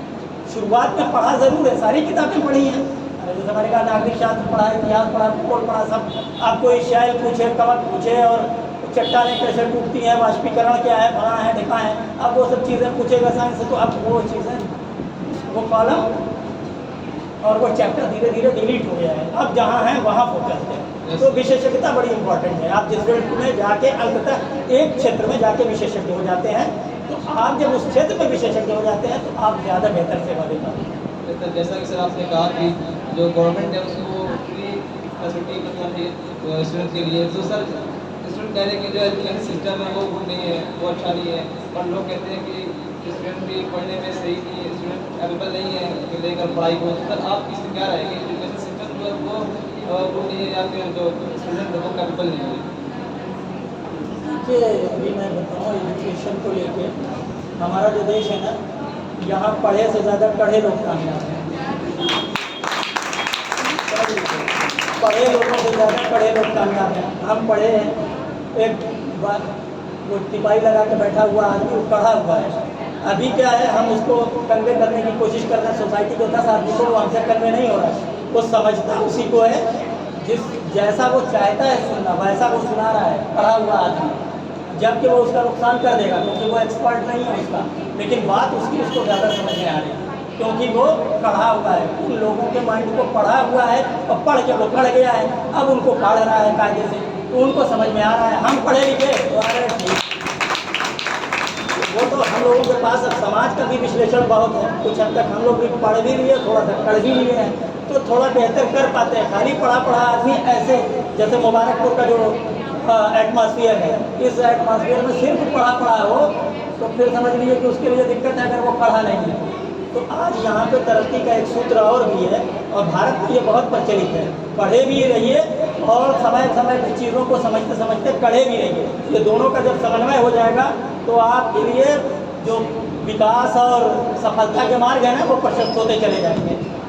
सर, जैसा कि आपने कहा जीएसटी, अगर हम देखें, मैंने पहले भी कहा कि 70% जीएसटी एजुकेशन है। अगर हम बात करें ज्वेलरीज की, आभूषण की, डायमंड की, तो उस पर मतलब 3% है। तो जिस कंट्री में एजुकेशन महंगी हो और वहाँ आभूषण सस्ते हैं, उस कंट्री का फ्यूचर क्या होगा? देखिए, बड़े से बड़े हायर सेंटर्स बनाना हो, स्कूल बनाने हो, कॉलेजेस बनाने हो, कुछ भी बनाना हो, सरकार के पास रेवेन्यू बहुत है, बहुत रेवेन्यू हमारी सरकार के पास। ये 140 करोड़ की आबादी का देश है, और यहाँ इस देश की जो स्ट्रेंथ है ना, यहाँ पे कंजम्पशन बहुत ज़्यादा है, प्रोडक्ट का कंजम्पशन बहुत है, इसलिए जो हमारी मनी है उसका रोटेशन बहुत ज़्यादा है, वो लगातार फ्लो में है। दुनिया के बहुत सारे मुल्कों में ये दिक्कत। दूसरा क्या है, हम इंडियंस जो है सेविंग में बिलीव रखने वाले हैं। हमने 10 रुपया कमाया तो सोचते हैं 3 रुपया खर्च करें, 7 रुपया सेव कर लें। जो बड़ा खर्च है वो 5 रुपया खर्च करता है, 5 रुपया सेव करता है। फॉरेन का क्या है, 10 रुपया आया नहीं कि वो 11 रुपये की प्लानिंग बनाएगा, वो 11 रुपया फिनिश कर देगा। सेविंग का सिस्टम वहाँ बहुत वीक है। इसलिए जब रिसेशंस आते हैं फूड में और जहाँ उनके इंटरेस्ट रेट बढ़ते हैं, उन देशों में एकदम आफत आ जाती है, वो तमाम प्रोटेस्ट और बवाल शुरू हो जाता है, गवर्नमेंट प्रेशर में आ जाती है। हमारा ये जो सेविंग सिस्टम है इंडियन कल्चर का, ये सेविंग सिस्टम कभी भी रिसेशन को हमारे यहाँ फील ही नहीं होने देता। सारे दुनिया के जो देश आपको बड़े बड़े मिलते हैं, वहाँ के लोग लोन पे, एक आदमी के पास 5-5, 6-6 क्रेडिट कार्ड है, उसका मन किया अभी राह चलते ये खरीदना है, अरे क्रेडिट कार्ड मार ले चल। हमारे यहाँ का आदमी क्रेडिट कार्ड बनवा भी लेता है, सोचता है यार बाद में बैंक इंटरेस्ट लेगा, जेब में पड़ा पड़ा उसकी वैलिडिटी समाप्त हो जाती है। तो वहाँ जो फॉरेन में है क्या, सरकार का पैसा पब्लिक के पास है और यहाँ पब्लिक का पैसा सरकार के पास है। हमारा अच्छा वो कहते हैं अंबानी टैक्स देते हैं, अडानी टैक्स देते हैं, फला हर आदमी टैक्स दे रहा है। आपने जीएसटी लगाई, घर से निकले आप यहाँ बैठी हैं, आपको लग रहा है आप सरकार को कोई कंट्रीब्यूट नहीं कर रहे हैं। आप घर से निकल के यहाँ आ रही हैं, कुछ भी लिया, कुछ भी खरीदा, जीएसटी पे की, गाड़ी का इस्तेमाल किया, रोड टैक्स है, इंश्योरेंस है, तमाम चीज़ें, मोबाइल यूज़ कर रही है, मोबाइल बंद है, एक कॉल नहीं कीजिए। लेकिन डेली का अगर आप उस पर जो खर्च जोड़ेंगी तो 2 से 3 रुपये बढ़ने का खर्च है।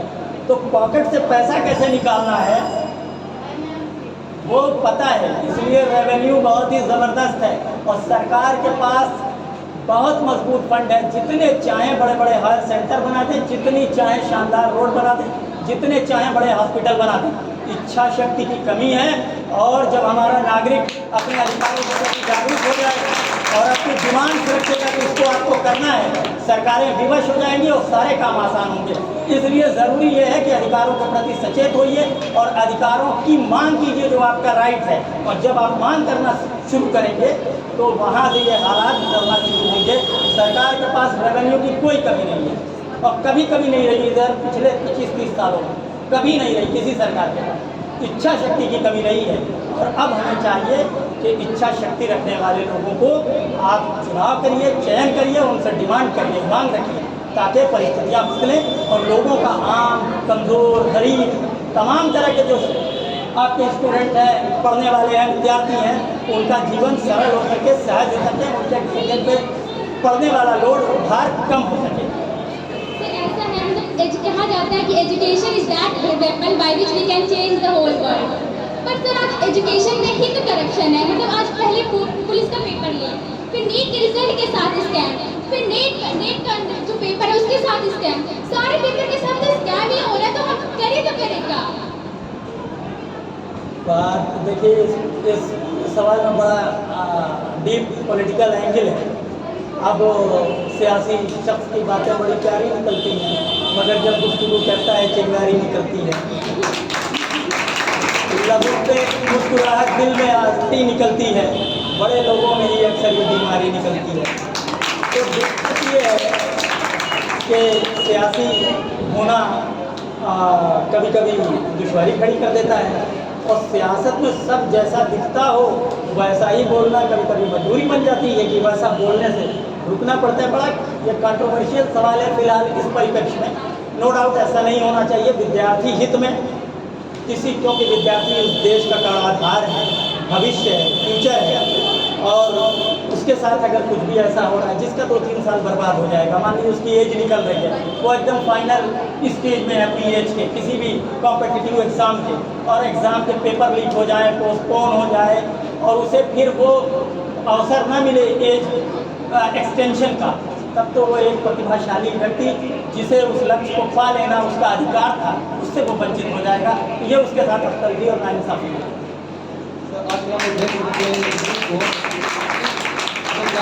जब भी हम बाइक चलाते तो हमें हेलमेट पहनना चाहिए, हमारा संविधान कहता है, लेकिन जानने के बावजूद भी लोग इसको फॉलो नहीं कर रहे हैं। तो यहाँ पे जो कॉन्स्टिट्यूशन का क्या महत्व है? देखिए,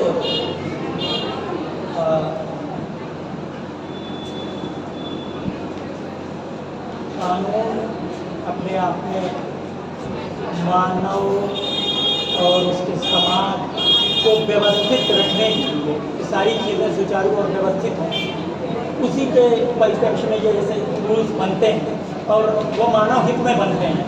अब उसमें कुछ लोग अगर इन रूल रेगुलेशन को, नियम को फॉलो नहीं करते और उसे इग्नोर करते हैं तो वो व्यक्तिगत तौर पे ही उसका नुकसान उठाते हैं, उनको हानि होती है और क्षति होती है। तो ये हर व्यक्ति की जिम्मेदारी है कि जो इस तरह के जो आपके सुरक्षा के टूल्स हैं उनको आप यूज़ करिए, जो निर्देश है उनको अगर आप पालन करते हैं तो वो आपकी स्वयं की सुरक्षा के लिए ज़्यादा हितकारी है। तो हमें कोशिश करनी चाहिए कि वो उनसे नियम का एज ए टूल्स का इस्तेमाल करना चाहिए ताकि हम सुरक्षित रह सकें। जैसा कि हम इंडिया की बात करें तो लॉयर जो है कॉन्स्टिट्यूशन लॉ कॉलेज रजिस्टर्ड होना चाहिए, लेकिन हम अगर इंडिया में देखें तो 16 लाख लॉयर्स हैं, लेकिन उसमें से सिर्फ 11 लाख ही जो रजिस्टर्ड है। तो जो फेक है, जो 30% फेक लॉयर है, तो वो is responsible our government, our prime minister और आवर सुप्रीम कोर्ट और यूनिवर्सिटी। देखिए, फेक और जो जेन्युइन को डिफाइन करना ही बड़ा मुश्किल है। और जो इनरोल्ड है अलग अलग, जैसे bar council of Uttar Pradesh, bar council of India, जो जहाँ से रिकॉग्नाइज है, इनरोल्ड है जहाँ, वो वकील है। फेक वकील की बात का मामला ये है कि जब आप में डिग्री और इनरोल्ड हैं और आप अपना वकालतनामा लगाने में सक्षम हैं, तभी आप वकील हैं। कोई भी ऐसा व्यक्ति जो इनरोल्ड नहीं है वो अपना वकालतनामा नहीं लगा सकता। अब दरअसल ये जो विषय है वो इस बुनियाद पे ये चर्चा उठती है कि बहुत सारे लोग वकीलों जैसा काला कोट और यूनिफॉर्म पहन के कचहरी में उस तरह के काम करने लगते हैं, लेकिन वो जो बैंड होता है, जो आपकी स्पेशल आइडेंटिटी है, वो यूज़ नहीं करते। वो सारी एक्टिविटीज़ करते हैं, लेकिन अच्छा कभी कभी क्या है, वो कोट और उनके यूनिफॉर्म को देख के लोग उनसे मशवरा लेने लगते हैं, वो उसमें एज ए ब्रोकर वर्क करने लगते हैं और कभी कभी चीट भी करते हैं। तो इसको डिफाइन करना, कैटेगरी में अलग अलग डिवाइड करना बड़ा मुश्किल है, उनकी पहचान करना। अगर हम उनको, मान लीजिए हम किसी को पकड़ ही लें तो हम उन्हें किस बुनियाद पर रोकें? इस बुनियाद पर कि उसने काली कोट क्यों पहनी है? काली कोट पहनना कोई बैन है नहीं, वो प्रतिबंधित वस्त्र है नहीं। तो हम उन्हें इसलिए ये चूज़ करना कि ये अधिवक्ता नहीं है, ये अधिवक्ता है और ये फेक है, ये बड़ा मुश्किल है। अब या तो हमारे पास ये हो कि भाई हम सिर्फ कोर्ट कैंपस में उनको एंट्री देंगे जिनके पास आई कार्ड है, ये इनरोल्ड है, इनरोलमेंट नंबर के साथ आई कार्ड है। दूसरा, हम उनको अनुमति देंगे जो किसी अधिवक्ता का मुवक्किल है और वो फिर इन्फॉर्म करे डोर पे, दरवाजे पे, गेट पे कि भैया वो पूछे कि हाँ भाई देखिए क्या हम कोई फॉर्म है, उनको भर के फिलअप करके दे दें कि इन्हीं लोगों को आपको एंट्री देनी है, या मेरा नौकरी है, मेरा नौकरी है, मेरा नौकरी। तब वो फर्जी वाला आदमी नहीं आएगा। लेकिन यहाँ पे जैसे हम कानून जैसे आगे काम करता है, कोई ऐसी अथॉरिटी जो सिस्टम को ठीक करती है, तो जो लोग उस सिस्टम से खिलवाड़ करने वाले हैं वो 2 कदम आगे चलते हैं, तो उसका कोई ना कोई रास्ता निकाल लेते हैं बचत करने। ये थोड़ा सा बड़ा अजीब सा उलझा हुआ मसला है, इसको सुलझाना बड़ा आसान नहीं है, क्योंकि इसको कोई अलग अलग उसमें विभक्त करना बड़ा मुश्किल है कैटेगरी में। सर, आप कोई ऐसा मैसेज देना चाहेंगे कि यहाँ बैठे हुए जो स्टूडेंट है, कोई एडवोकेट बनना चाहे, कोई लॉ के डिपार्टमेंट में जाना चाहे, तो वो इजीली जाए और ऐसा वर्क करे कि उसमें उसको सक्सेस मिल जाए? कोई एक ऐसा मैसेज आप देना चाहेंगे?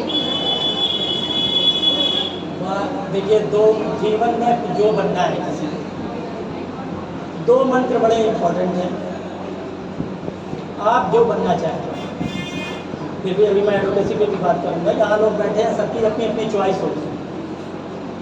शिद्दत आपकी कैसी है किसी चीज़ को पाने की, डिपेंड इस पर करता है। और आप जो गोल एम सेट कर रहे हैं, शिद्दत आपकी इस लेवल की होनी चाहिए कि जैसे एक इंसान को किसी पानी के भरे टब में ज़बरदस्ती उसकी गर्दन को डुबो दिया जाए, उसे उससे निकलने ना दिया जाए, लेकिन वो उससे निकलने के लिए जितनी जी तोड़ जान तोड़ कोशिश करता है कि मुझे ऑक्सीजन के अभाव में मेरी जान चली जाएगी, और वो उसका एकदम लास्ट एफर्ट होता है कि मुझे इससे निकलना है और ऑक्सीजन। जब आप किसी चीज़ को, लक्ष्य को पाना चाहते हैं, तो आपकी कोशिश बिल्कुल उसी तरह होनी चाहिए जिस तरह से कि उस वक्त डूबे हुए इंसान को ऑक्सीजन की जरूरत है। ये अगर आपने तय कर लिया और इस लेवल पर तय कर लिया तो सफलता के निकट ही रहेगी, आपसे दूर नहीं जा सकती। दूसरी चीज़, जब आप थोड़ा सा प्रोफेशन में आ जाएं या तरक्की की तरफ थोड़ा मैच्योर हो गए, उन लोगों के लिए आपको 3 बहुत ही अहम मंत्र हैं। आपको बड़ा पोलाइट होना चाहिए, पोलाइटनेस। ज़ुबान ऐसी हो कि बोलते हैं तो सामने वाले को, जैसे नहीं कि हम किसी को मीठा खिलाएं तो वो महसूस करे यार इन्होंने मिठाई खिलाई बड़ी टेस्टी थी। बात इतनी टेस्टी होनी चाहिए ना कि वो बात सही लगे, उसे सारा मजा मिल जाए बिना मिठाई खाए। तो हमें बिल्कुल हनी शहद की तरह मिठास, अंदर से परिस्थितियाँ कुछ भी हों, ये दिल बड़ा ज़ख्मी हो जाए, इस पर बड़ी चोट हो, बड़ी विकट परिस्थितियों से गुजरा हो, लेकिन अंदर से बिल्कुल वैसे जैसे नहीं कहता कि स्टेनलेस स्टील है विरोधक, जंग लगे इतना मजबूत हो कि कोई जंग, कोई पानी, कोई बरसात, कुछ भी अंदर जो दिल के अंदर हो रही हो, दिल इतना मजबूत होना चाहिए कि किसी चीज़ का कोई असर ना हो, बिल्कुल स्टील की तरह हार्ड, ज़मीन बिल्कुल शहद की तरह मीठी। और कितनी भी ऐसी बात आ जाए जो मेरे दिमाग को बिल्कुल सडनली ऐसा प्रोवोकेशन हो कि लगे कि अभी यार कुछ करते हैं, लेकिन दिमाग बिल्कुल आइस फैक्ट्री होना चाहिए, बर्फ कोल्ड स्टोरेज की तरह। दिमाग को इतना शांत रखिए कि कोई ला के पूरी आग उड़ेल दे, फिर भी ये दिमाग की बर्फ पिघलनी नहीं चाहिए। और सामने से कितना भी आके मिर्च का पूरा कंटेनर उड़ेल दे हमारे ऊपर, लेकिन ये ज़बान शहद से मिर्च की तरफ नहीं जानी चाहिए। और कितनी भी विकट परिस्थितियाँ आ जाएं, ये दिल इतना कभी भी नर्म, उस स्टेनलेस स्टील से नर्म कभी नहीं होना चाहिए। ये तीनों चीज़ें अगर आपने जीवन में की हैं, कुछ भी कोई कहे सामने वाला, लेकिन आपको बर्फ की तरह रहना है। कितनी भी गर्म बात कह रहा है कि मुझे लगता है आपा खो देना, नहीं खोना है, रहना है बिल्कुल कूल, चाहे कुछ भी हो जाए, और बोलना है बिल्कुल एकदम स्वीट, चाहे कुछ भी हो जाए। और अंदर से कोई चीज़ हमें डिगा नहीं सकती, चाहे अंदर पूरा जो है साइक्लोन और टॉर्नेडो कुछ भी चल रहा हो, अंदर कुछ भी तूफान आ जाए, सुनामी चल रही हो, लेकिन अंदर कुछ हिलना नहीं चाहिए।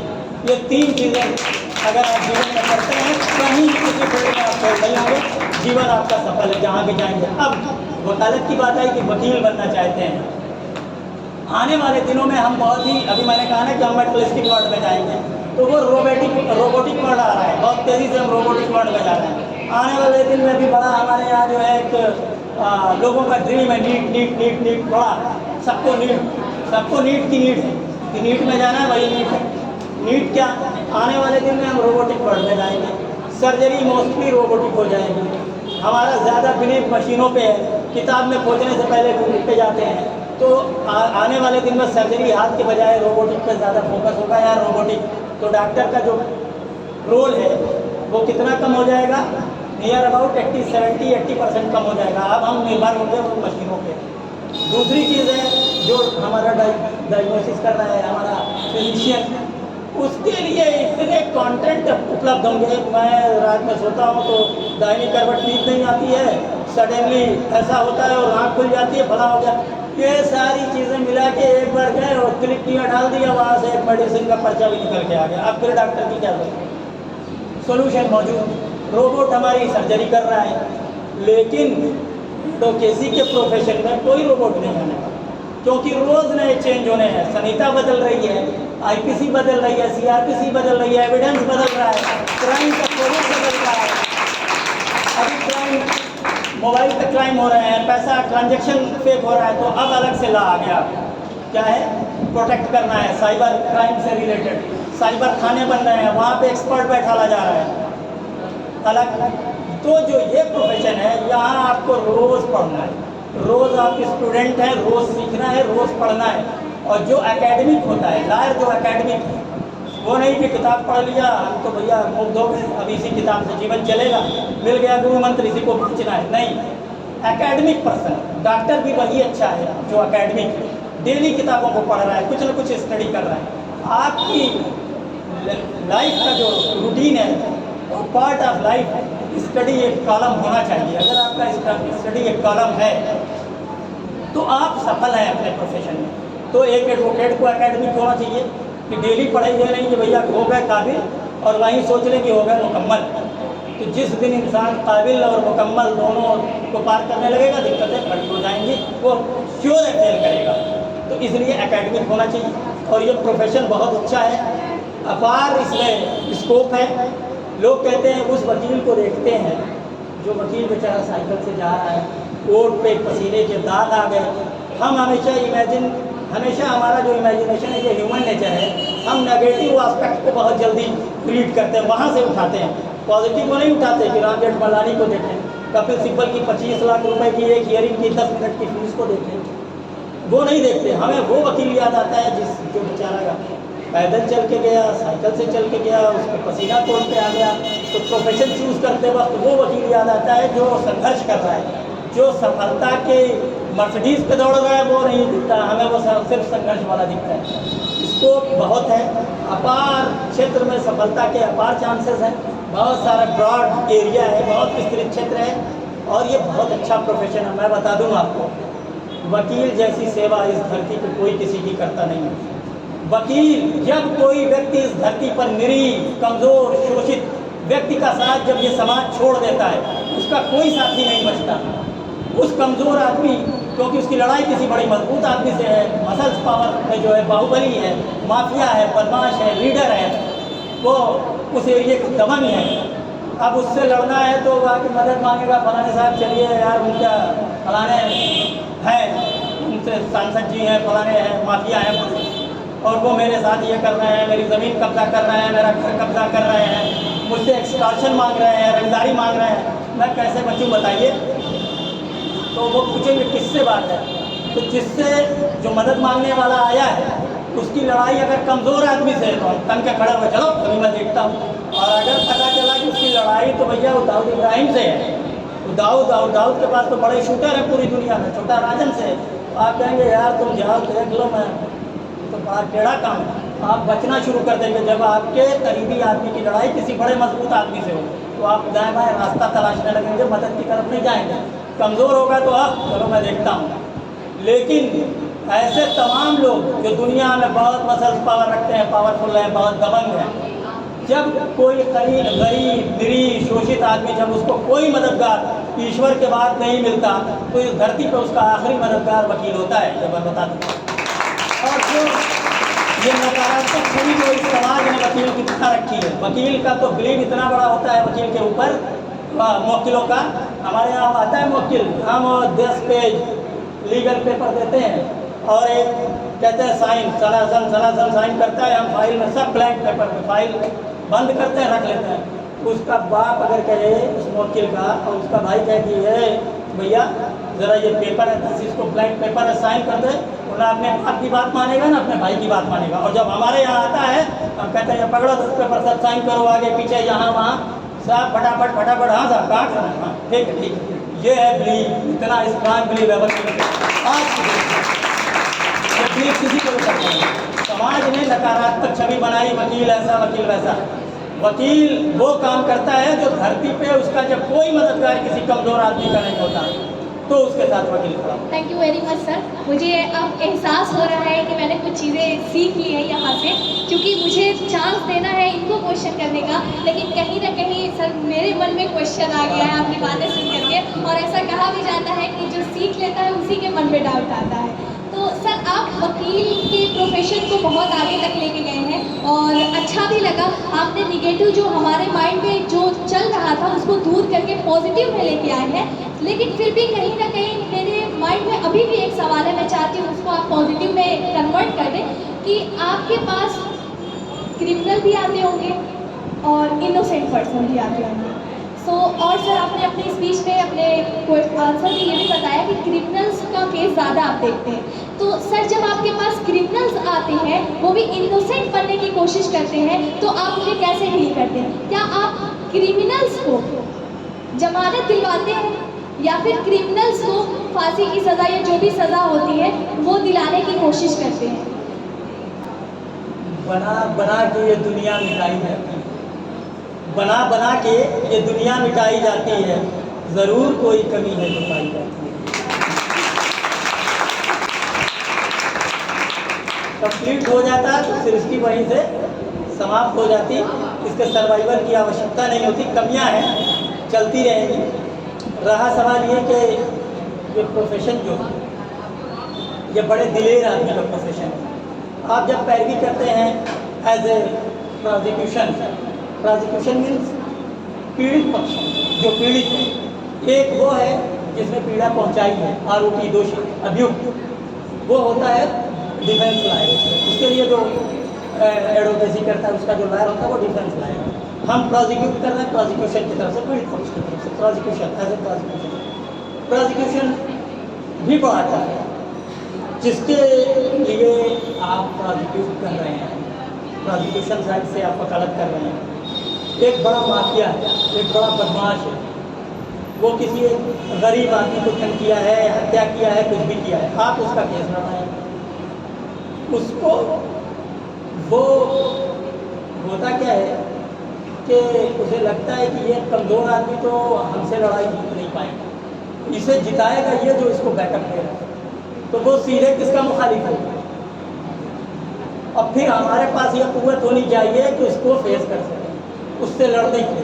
कोट पहनने से पहले मैंने कहा ना, यहाँ फिर एक स्टेनलेस स्टील का दिल बनाना पड़ता है। समाज को बहुत ज़्यादा रीड करते करते लगातार उसको देखते देखते इमोशंस होते हैं, बहुत इमोशंस हमारे दिल के अंदर भी होते हैं, लेकिन हम आम आदमी की तरह उस इमोशन पे तो दो आंसू भी निकल आए, आवाज़ भर जाए, इन चीज़ों से बचते हैं। एक वाक़या अभी इन्होंने एक वो प्रोटेक्शन कोड किया था डॉक्टर नेल्सन मंडेला का, एक वाक़या बताता हूँ उनका। एक बार नेल्सन मंडेला एक फ़्लाइट में थे, सफ़र कर रहे थे। पॉलिटिशियन कैसा होता है, लॉयर कैसा होता है, विकट परिस्थितियों से कैसे वो लड़ता है। तो फ्लाइट में अचानक से कॉकपिट में हलचल हुई, पता ये चला कि हवाई जहाज वो जहाज़ में एरोप्लेन में कुछ खराबी आ गई और वो फ्लाइट को लैंड करने में भी अक्षम है, जो चालक है, पायलट है। पूरी प्लेन में अफरा तफरी, कोई इधर भाग रहा है, कोई उधर भाग रहा है, सारे लोग भाग रहे हैं, अफरा तफरी हो गई। सबको पता चल गया जहाज़ गिरने की कगार पे है, पायलट कंट्रोल कर पाएगा नहीं कर पाएगा। नेल्सन मंडेला उसी जहाज़ में सफ़र कर रहे थे, सारे लोग, पूरा जहाज़ अफरा तफरी, सारे पैसेंजर भाग दौड़। मंडेला पेपर लिए पढ़ रहे थे, पेपर वो ज़रा सा विचलित नहीं हुए, लगातार उसी पेपर पे फोकस उनका बना हुआ था। थोड़ी देर बाद पायलट ने अपनी सद्बुद्धि का उपयोग किया और किसी तरह विमान को नियंत्रित कर लिया और विमान सकुशल सारे यात्रियों के साथ लैंड कर गया। जब उतरे तो लोगों ने पूछा कि जिस वक्त जहाज़ नियंत्रित था, सारे लोगों को मौत का भय था, डर था, लोग अफरा तफरी भाग रहे थे, उस वक्त आप पेपर पढ़ रहे थे, तो आपको डर नहीं लगा? मंडेला का जवाब था, जब मैं इंसान हूँ तो फितरी तौर पे जहाँ थ्रेड आएगा वहाँ डर लगेगा, जहाँ खुशी होगी वहाँ अंदर से अनुभूति होगी। डर जितना सबको लग रहा था उतना ही डर मुझको भी लग रहा था, लेकिन मंडेला और लोगों में यही फर्क है कि लोगों का डर जाहिर हो रहा था, मंडेला अपने डर को अपने दिल में लगाया था। यही होता है कि जब ऐसे हालात से गुजरते हैं, इंसान है तो डर भी लगेगा, खुशी भी महसूस होगी, चोट लगेगी तो दर्द भी होगी। उस दर्द को भी बर्दाश्त करते हैं, डर को भी अंदर बाहर जाहिर नहीं होने देते, और खुशी को भी इतना एहसास कि बहुत खुश हो जाए। अक्सर किससे लोग कहते हैं, मेरी वालदा अक्सर कहती है तुम्हें तो मैं वो उस तरह से खुश नहीं थी, इवन कि मेरी खाला कहीं है, तो कहा यार ये हमेशा जब आता है ये बड़ा सुस्त रहता है, कभी ये नहीं, बहुत इसके अंदर अजीब सी वो है। ऐसा हकीकत ये है कि ज़िंदगी को करीब से देखने के बाद न खुशी में वो बड़ी उमंग महसूस होती है और न किसी काम को बहुत ढोने का मन करता है।